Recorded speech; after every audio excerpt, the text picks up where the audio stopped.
Catch-Carri.com is taking you to the Estes Park Memorial Observatory, which was founded by Mike Connolly and his family. And Mike, I know you have a very extensive background as an engineer, working on projects such as the Hubble, Mars Curiosity, and currently OSIRIS-REx. So how does becoming an engineer and a love for astronomy come together? They complement each other. The engineering aspect is a result of the scientists wanting to study and explore new adventures. And you know, all of the missions that I've worked on, Hubble, MSLA, which is Curiosity, and the current one I'm playing with or working with is OSIRIS-REx, they all have a science background.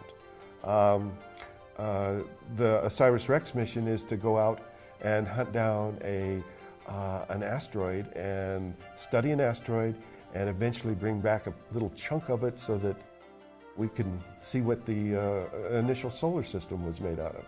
And this timeline right now, I know that you are working through ASU on this project where you still do some consulting. Mm-hmm. When can we expect to see that asteroid on Earth? Oh boy, that's a long program.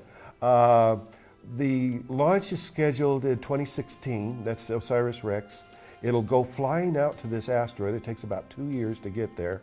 This asteroid is what they call a near-Earth asteroid, so it crosses the Earth's orbit, and it takes 2 years to get there. It'll spend 2 years taking all kinds of measurements and looking into its emissions and its gravity field and things like that.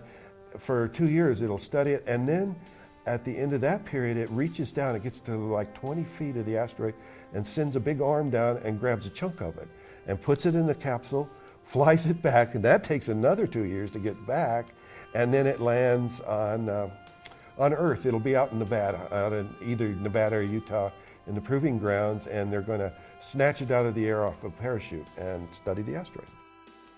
And what about with Magellan? Okay, Magellan obviously working in the thermal engineering realm. So what was one of the most memorable moments? Well, Magellan was a spacecraft, a NASA program to go and study Venus. I worked on it for about 6 years. It may have been a 10-year project. We did the build and the testing and the flight of Magellan. And like I say, its purpose was to go and do a radar map of Venus. And it did it very well. It was one of the most successful NASA programs in a long, long time. It did all of the mapping, it did all of the science that they wanted to do, and frankly, they were running out of things to do with it, and so what they did was a controlled re-entry where they just let it gradually sink into the atmosphere and basically burn up. But it was called aerobraking, and that's what they were getting science even as it was dying. So that was a fun mission, yeah. Just recently it was Curiosity, which was Mars, the Mars lander, MSLA, Mars Science Lab, which was later named Curiosity. Last August when it landed was like 7 minutes of terror, I believe that was the name of it.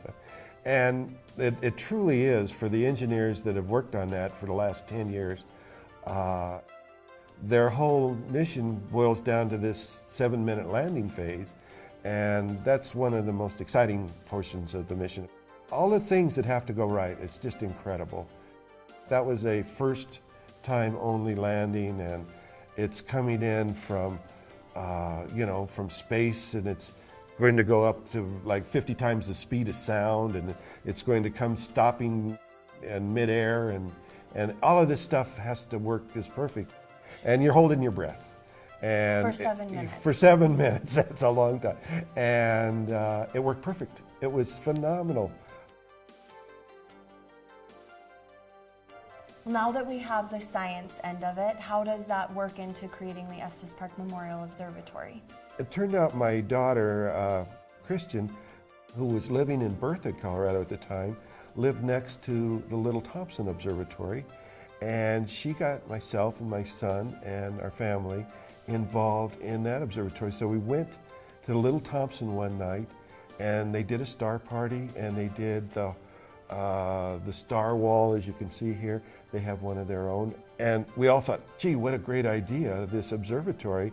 And there, a small group of amateur astronomers got together and built it for the community. And then I had the tragedy of my life. I lost my son and daughter in a motorcycle accident in 2005. And it came to my mind and my family about what we had seen in the observatory and how the observatory would really be a good memorial. We went to the school system and they were more than happy to accommodate us, and they put us on the property. They gave us the property and let us build. I think that one of the really neat facts about this place too is the story behind the telescope upstairs. Oh, yeah. Because it was sitting in a closet for Yeah. 10 years at the high school? Yeah, the telescope, it's actually 18 years old, and there was a gentleman here in town, Mr. West, that had the telescope, and he used it for himself, but he got elderly, and it's a big telescope. It's you don't just take it in and out.